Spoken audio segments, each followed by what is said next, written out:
Hello learners, I am Dr. Munish Kumar Bharadwaj from School of Engineering and Technology of IGNOU. As you remember, we were discussing about the defects in material and buildings and also the deterioration of material and buildings. And in this series, in our previous lectures, we discussed about different type of defects that may be there in material and building, and we discuss about different materials and the associated defects, in which I discussed with you about timber, concrete, reinforcing steel. Now in this lecture I'll discuss with you defects which may be there in sanitary installation and plumbing, then flooring material and floors, then problem of leakage and seepage, then how you can repair cracked beam. Such type of things I'll discuss with you in this lecture. Now after discussing the different materials for treating cracks and defects, now we move to sanitary installation and plumbing. Defects in sanitary fittings like water closet, wash hand basins, etc. can be listed as blister, bubble, crazing, dull or eggshell finish. These are some of the defects in sanitary fittings. Defects which occur during the manufacturing process. These are dust exposed body, fire check, kiln support mark, pinholes, polishing marks, speck, spot, warpage and vari finish. While selecting the materials, due attention should be paid to ensure quality, and defective fittings and fixtures should be rejected. They should be not used for construction. In respect of bib taps, stop cocks, ball valves, floats, etc., the standard specification as per BIS must be satisfied. Means you use only those fitments which are satisfying the IS code specifications. To avoid defective functioning for items like flushing systems, proper rate of discharge should be ensured. Avoiding of self-siphonage in the flushing tanks, it must be given specific attention. Proper slope in floor of bathrooms and location of traps at correct levels will help to avoid stagnation of water. The work should be got executed through skilled artisans. This is very important. The artisans or workmen should be skilled for the fitting and fixtures in the various plumbing operations. So to get a quality work, we should go for the skilled artisans, because the skilled artisans can only ensure the quality work, because you know that workmanship is very important, and for different fittings in the bathrooms and other plumbing operations, basically the skilled workman is very much required to get the quality work.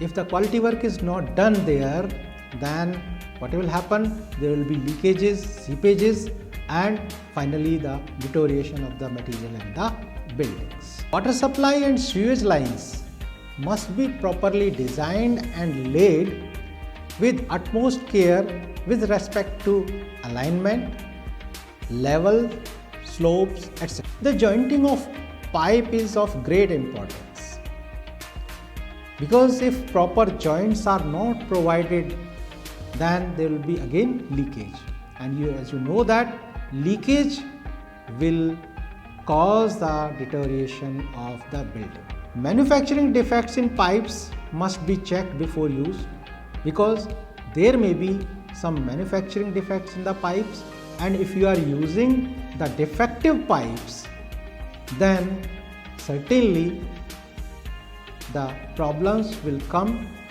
in future, and it will damage and deteriorate the building.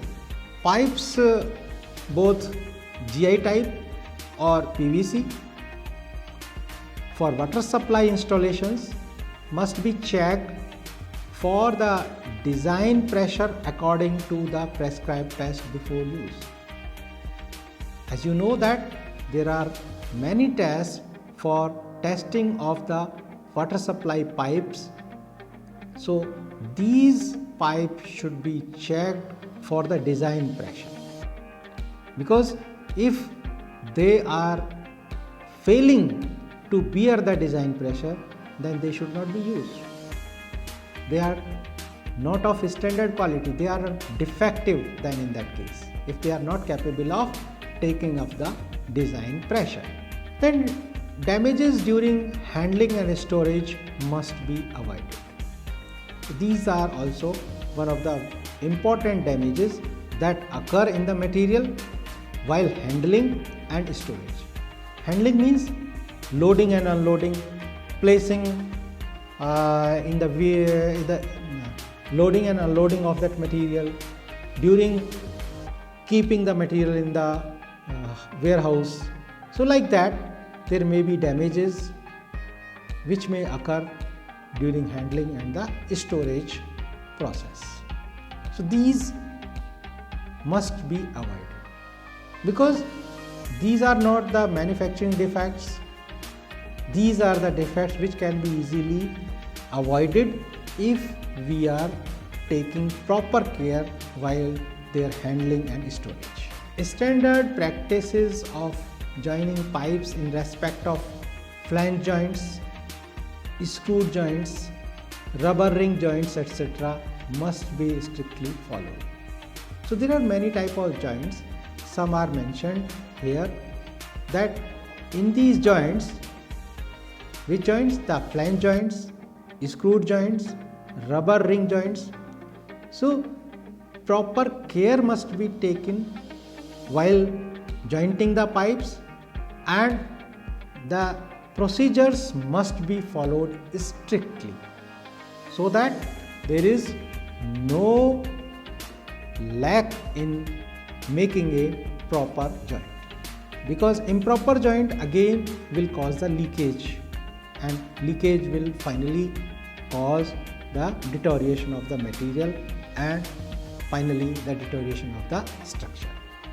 Solvent welding for jointing PVC pipes must be carried out by experienced personnel only, because if the person is not having good experience, he may not make a proper weld.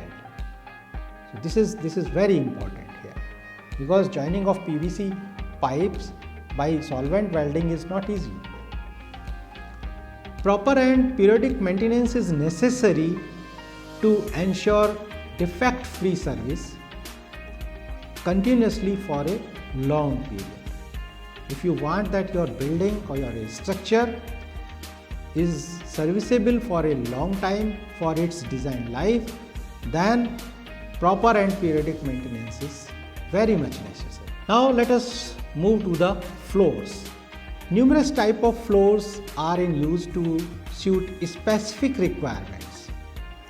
For a specific requirement, you can use different type of floor, different type of material you can use for flooring. The rejection of defective materials is the first step to check failure of floors.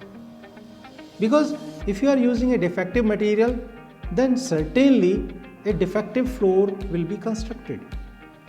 So to avoid any defect in the floor, the first principle is, or the first requirement is, that you should not use the defective material for flooring. The specification given in IS code should be strictly followed to avoid cracks. As you know that certain specifications are given for flooring. So if you are following those specifications to make floor, then you can avoid cracks in the floor. In respect of floors with PVC, linoleum, etc., the manufacturer's instructions must be scrupulously followed to avoid defects, because manufacturers also give certain instructions and guidelines for use of the material. So these instructions should be followed properly, and if we are following these instructions properly, then we can make the floors which are free from defects. In construction, attention must be paid to provide a solid surface, proper surface drainage, and also appropriate joints. So three things are important here. First is solid surface, second is proper surface drainage, because if proper slope is not there in the floor, then there will be stagnation of water and certainly it will cause some defect there. So proper surface drainage should be there, and also the joint. Again, joint is very important, because here we are not using a single, you can say, sheet for creating our floor. So here we have to provide joints between the different units of the floor. So here appropriate joint only can ensure the defect free flooring, which is not giving any space for seepage, leakage or cracking. So that way we can create good floors which are free from defects. In designing the floors, care must be taken about the effect of loading and environmental effects of water, wind and climate, etc. One more important thing about the floors is the loading. That you have to create a strong floor which is capable of taking the loads coming over it. So select the material accordingly, that what is the purpose of the facility which you are creating, what is the use of that facility which you are creating. Accordingly, you must select the flooring material, and the flooring has to be defect free. Now let us see the defects in stone and brick construction.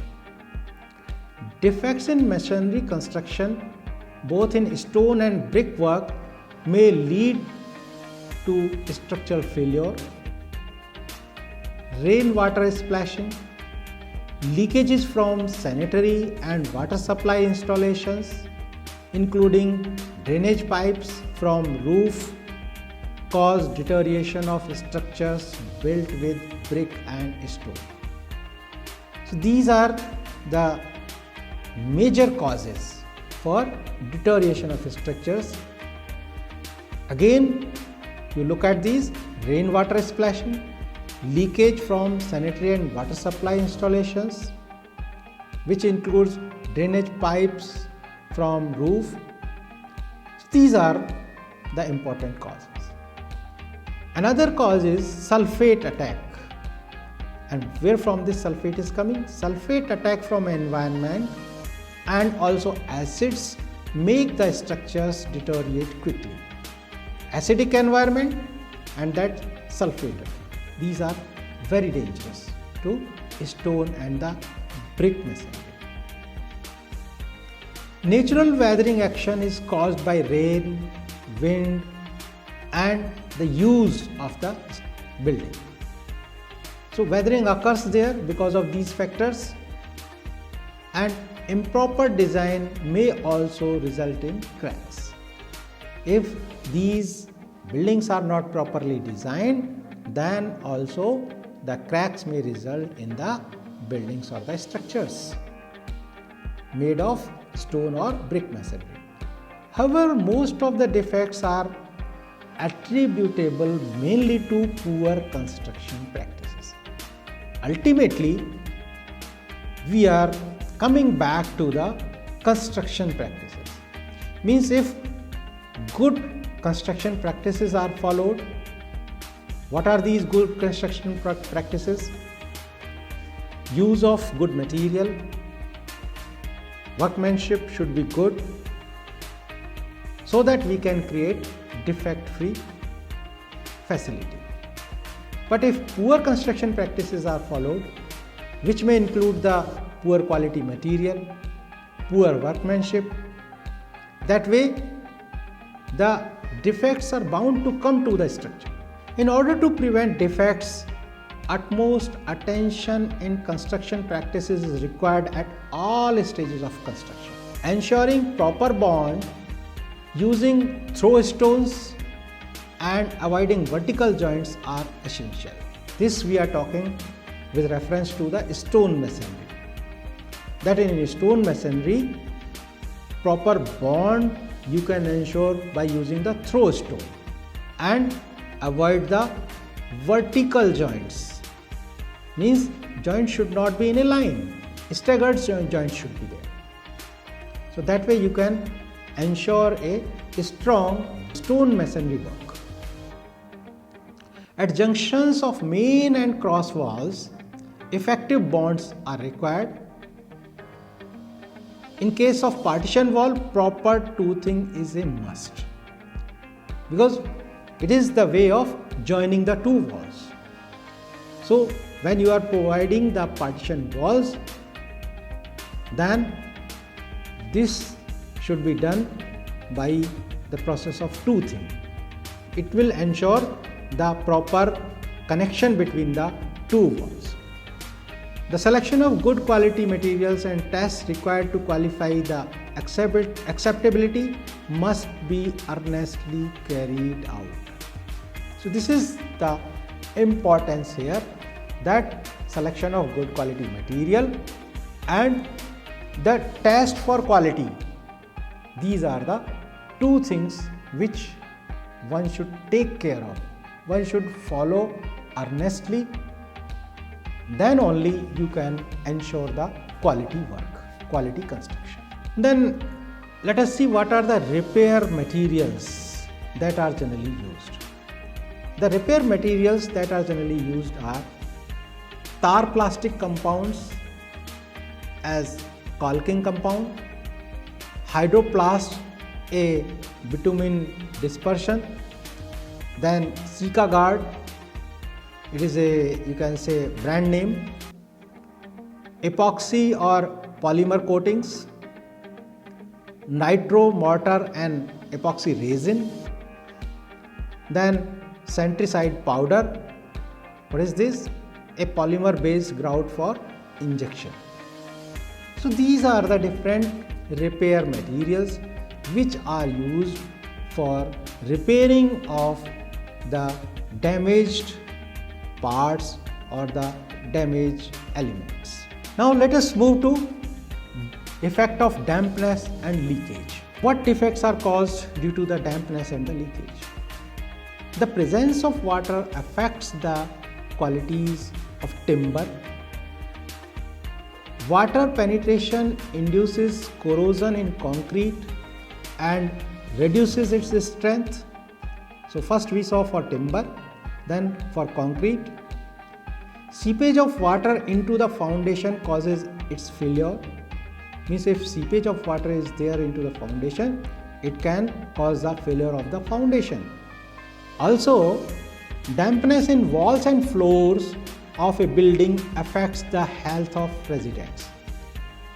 You know that if the walls and floors are always damp, then there may be many diseases to the residents, and especially which are related to their respiration. Respiratory problems may be there. You may feel problems in breathing. You may suffer from different diseases which are related to breathing basically, and other diseases also. Leakage through the roof of a building depicts bad image of the person in charge of the construction. If there is a leakage from the roof of a building, means this is really a poor construction.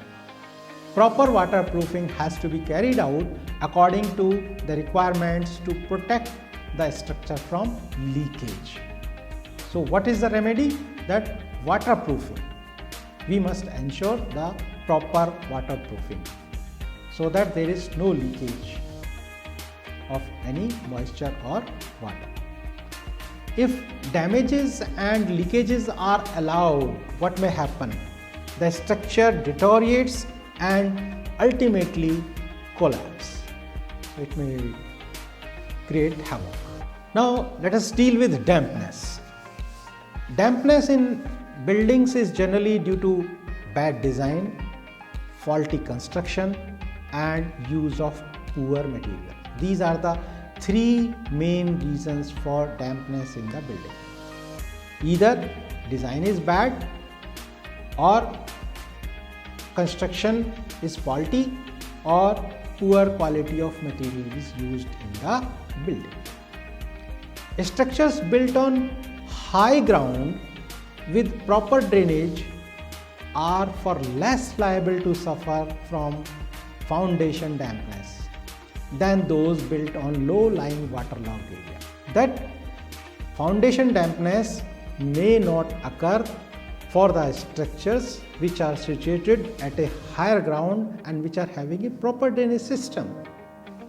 But if the structures are built in low-lying waterlogged areas, then certainly dampness will cause many problems. In such locations where a subsoil of clay or peat is commonly found, dampness will inevitably rise unless properly treated. Means if your structure is located at locations where clay and peat soil is there, the problem of dampness will be more, because you know that clay and peat are fine grained soil, and these soils are having number of voids less and does not allow water to move quickly. So water remains there for a longer period in the soil and it causes dampness there in the structure.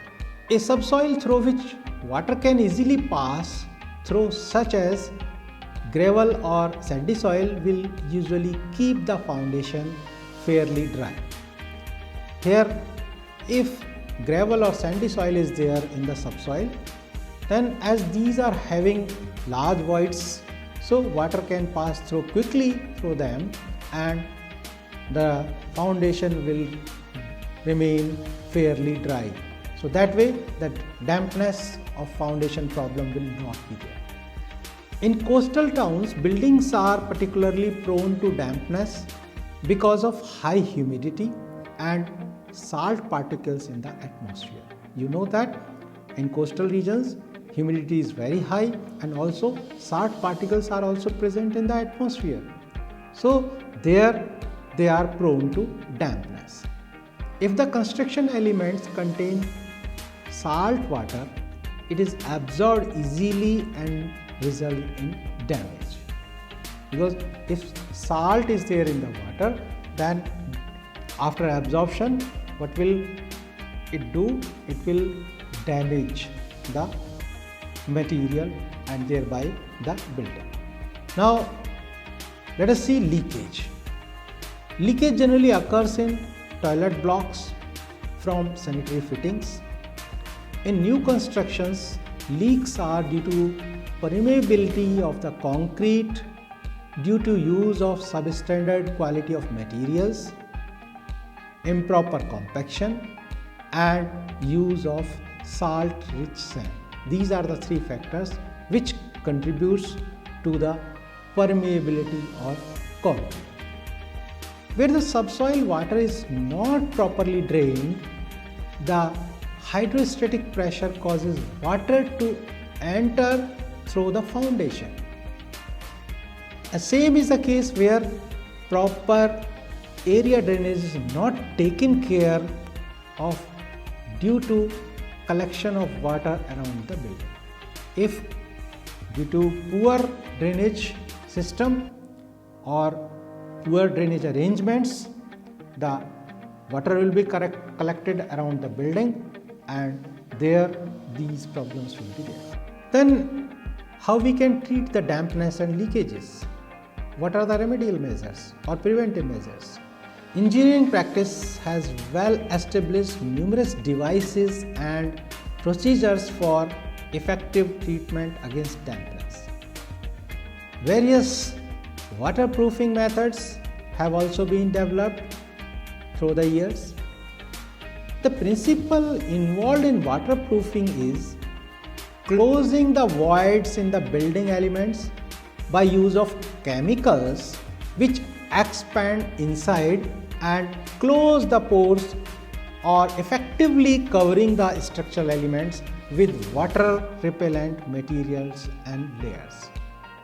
So this is the basic principle, and this principle has been in use for centuries, even before the evolution of cement. And what was used in that time when the cement was not there? Lime has been used for mortar for building water retaining structures. Lime has the property to expand due to formation of calcium carbonate, thus filling the voids. On the other hand, cement has the property to shrink and lead to formation of voids. So this is the problem basically, because due to shrinkage of cement or cement concrete, here formation of voids occur, and because of that this problem of leakage and dampness occur there. Whereas in case of lime, the case is reverse. It expands due to formation of calcium carbonate, so there are no voids left after hardening. The effective use of lime can be understood from the standard established method of roof waterproofing using brickbat, coba and lime. So you know that for doing the waterproofing of roof, what we use? Brickbat, coba and the lime. And this utilizes the property of the expansion of the lime on hardening due to the formation of calcium carbonate and filling the voids. Even in other recent waterproofing systems, combination mortar, which is made of lime and cement, is used in preference to cement mortar alone. Numerous waterproofing chemicals and systems have been developed. The recent one is the use of polymers for this purpose.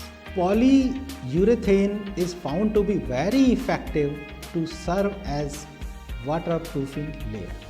This is an effective material to waterproofing purpose.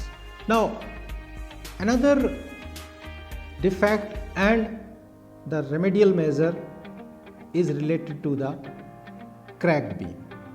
How we can strengthen a cracked beam? The distress in the structures and in the components of building is common, while the appearance of the cracks is alarming and may instill fear in the minds of the user. Anticipating failure of the structure on many occasions, the structures could be repaired and restored. Means here the stress is being given that if there are some cracks in the beams are there, it is still repairable. The structure can be repaired and restored. So the knowledge of strengthening method is quite necessary to tackle the damaged element of the building. The causes for the distress of a structure should be analyzed properly, and the methods to be adopted to repair the component should be decided, because the method for repair and maintenance will depend upon the analysis and the reason for or the cause for the damage or deterioration of the structure. Accordingly, we will adopt the method for repair and maintenance. So for that purpose, a proper analysis for the cause of the distress of the structure is necessary. After evaluating the various methods, the cost effective and correct course of action should be taken, because there are different materials available, there are different methods available. So after evaluation different methods and keeping in view the cost effectiveness and the appropriateness or correctness of the method and material, a decision should be taken that which material and which method should be used for repair. The materials required for repairing should be selected and the equipments necessary for the work should be mobilized, because for a particular method you may need some special equipments. So after deciding the material and the method, then all necessary equipment has to be mobilized for the work. As a number of new materials and methods are now available, the choice of material methods are very important. And what is the way to select? As I told you that first is cost effectiveness, then the appropriateness or correctness of the material and the method. As many times the repair work may have to be taken up without vacating the premises or closing down the activities that are going on in the premises, the services of the experienced engineers and artisans should be utilized for such works. Nowadays it is very frequent that repair and maintenance work is going on, whereas the people are still residing in the premises. In some part or in some portion of a building, the repair and maintenance work is going on, and the rest of the portion of the building which is not damaged or which has not deteriorated, in that the people are still living there. But in such cases the proper care should be taken, services of experienced engineers should be taken, and also the skilled artisans should be involved in this work, so that there is no accident by any way. So in this lecture we discussed about the concrete, different defects in concrete, causes of defects, what may be the preventive and remedial measures, how we can repair the concrete works, damaged works, then what were the problems in sanitary fittings and plumbing equipments we discussed also the floors, what defects may be in the floor and how we can ensure a defect-free flooring. So that way all these we discussed, and I hope you must have enjoyed this discussion. In our next lecture we will move to defects in different materials, and first I'll discuss with you the defects in timber. So thank you.